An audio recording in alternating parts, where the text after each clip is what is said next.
Welcome to the channel Geeks and Giants. My name is Steve. Yeah, and unfortunately my boy Obi, usually sat over there, could not make it for this one. But I promise you, he's left us a voice note that we'll listen to later. And just before we kick off the review, original goal is to get to 50 subscribers. Now our new goal is to get to 100 subscribers. So please smash that subscribe button and support the boys. Thanks. So yeah, straight into the Shits and Gigs O2 show, the biggest you ever had. Pause. Yeah, so the show kicked off with there was a decent DJ set there, kept everyone entertained as people came in for the first probably like hour or so. Then the show actually kicked off with Axel Blake, British comedian, OG. He's been in the game for about 15 years now. Absolutely hilarious. Everyone was cracking up. The crowd control was perfect. Hilarious. Just Nah, I didn't even like myself. You feel like I'm a dickhead. No, we're gonna do that again. No way, I'm gonna. No. We're gonna do this again. We're gonna do it properly, yeah? And clap like a beanie, yeah? build up the anticipation for James and Fuhad before they walked on stage. And straight into that, James and Fuhad's entrance. I think that caught most of the people off guard. As in, they did the entrance at the middle of the arena, which was like totally unexpected because everyone's eyes was pretty much on stage. That, congrats. And also, it was about 15,000 people at the arena. I mean, that's what they said, which is, bro, fantastic. So, if we jump into the segments, so they pretty much did the podcast style, if you're familiar to. I mean, I'm guessing because you're watching this video, you're probably a Shits and Gigs fan or you're interested in Shits and Gigs content. And so they start with Memory Lane, where they had a few pictures of back in the day, how they started, the friendship between the group, as in James, Fuhad, Rem, and the infamous Toby. And if it cuts off circulation, that's best case scenario. Yeah, because the vascularity is crazy. No one told me, like, bro, your arms don't know you've been going gym. So yeah, this is where the bond that started. We started our nights out, twinning up on the boy polos. No facial hair. No, So and not yes. a pube on in sight. Next clip. Oh, Jesus. I'll leave you to tell me. And straight to that, they went to a rap battle where they brought out Darkest, that was awesome, Harry Panero, also awesome, and Ellis. Ellis was part of the rap battle, which the crowd went nuts when Ellis came out. And straight to after that, they went to a confession, typical confession, they had like some sort of thread they read through, and with a twist, they had auto-tune on it.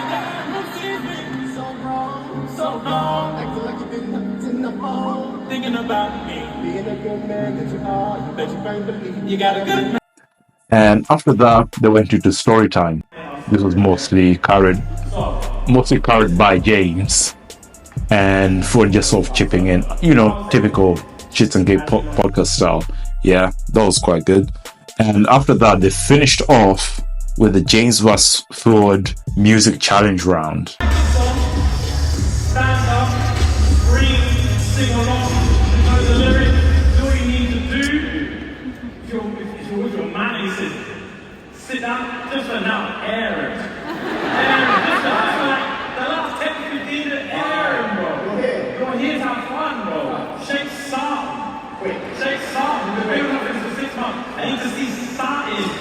Yeah, irritations. Yeah. Now, from my view of things, of like what are the highlights of the show, the highlights were Fuhad. Fuhad is actually a better performer in real life than James. I think Obi will agree to that as well. Fuhad was fantastic. His charisma comes out a lot more on the show than it does on the podcast. The podcast, he feels a bit reserved sometimes, just being like, yeah, pause, yeah. But Fuhad as a performer on a live audience, fantastic. Another high point was like, yeah, by the Axel Blake, I mentioned that earlier. Axel Blake pretty much got everyone ready for the show. Like, he was fantastic. Top 10. Yeah. And the next one, my other highlight was the James vs. Fuhad Challenge Music Round. And Fuhad, oh my god, his music choices, 10-10. Yeah. James, he needed some work. He picked some songs that, I mean, they're kind of popular, but not that popular with the masses. Yeah. And Storytime, the animations they had in the background, that was fantastic. It flowed. It was entertaining. A bit lengthy, but it kept us engaged for the full time of it. And for the low points, my own low points on this show were the rap battle. The rap battle where they had Darkest, Harry Panero, and Ellis. It was a bit messy. It's almost like, especially for Darkest, it's almost like he didn't understand the rules of the battle, which kind of made it a bit disjointed. And also the music as well. Sometimes the music will play on the background and it will muffle out whatever they're rapping. So most cases you didn't really know what's going on. Yeah, probably they need to work on that a bit more. And this is just and also another big thing. Rem was not on stage. If Ellis is on stage, why is Rem not on stage? We see Rem more on the podcast than we see Ellis. Where was Rem? Yeah. The other low point was with the memory lane where they showed us pictures, on the first segment. Cause we're peasants, so we had to sit at the flat top seats, like pretty much like we were like a distance away from the stage, and we couldn't really work out the pictures. They were a bit blurry from a distance. Maybe if they had exploded the pictures a bit more. Apart from that, my other little just a bit more nitpicky. They did have backup dancers towards the end of the show, but they were not really that uniform, and they did a lot of TikTok dances.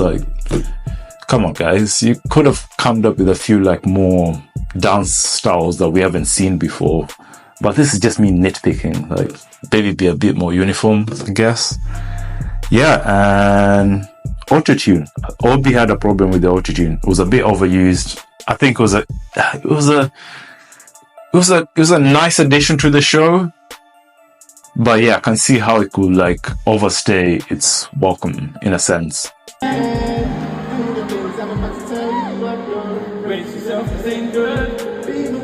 The things are sort of I would have liked to see in the show. I mean, what I would have appreciated more seeing in the show. Rem. Already mentioned that Rem should have been on that stage. Another point is, I feel because they did have some audiences who came from far away. Literally, they had audiences from New Zealand. That's a bit crazy. I feel like they should have done a bit where the audience a bit more interactive or involved, whereby you had audience ask a question or something and they bounce off with a joke or something, make it a bit more personable in a sense. And I mean, I'll scrap the rap battle for something else. Maybe a truth or dare, or I don't know, something more comedic.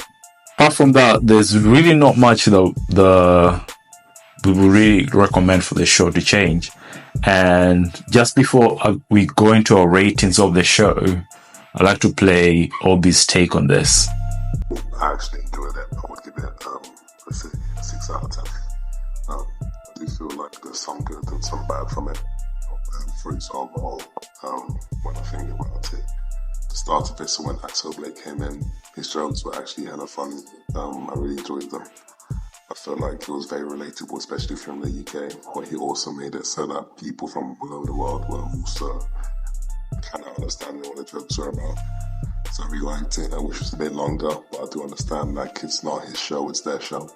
One thing I didn't really like too much was the rhyme segment when they brought in Darkest and HP with the sauce.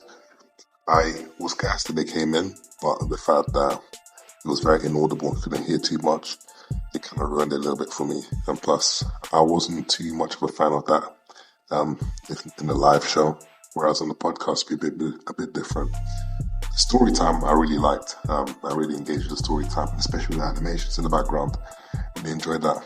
I do feel like a segment where they showed us the pictures of how they came through. The idea was there, but the execution wasn't too great, especially the fact that if you were sitting from the sides, you couldn't actually see too much of the pictures because they're a bit too small.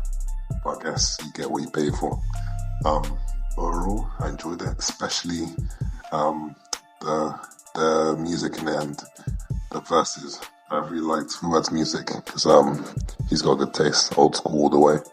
I did feel like James brought it back with the Tyler Water song. But overall, it was a good show. I really enjoyed it. I do feel like there was some good bits and some bad bits.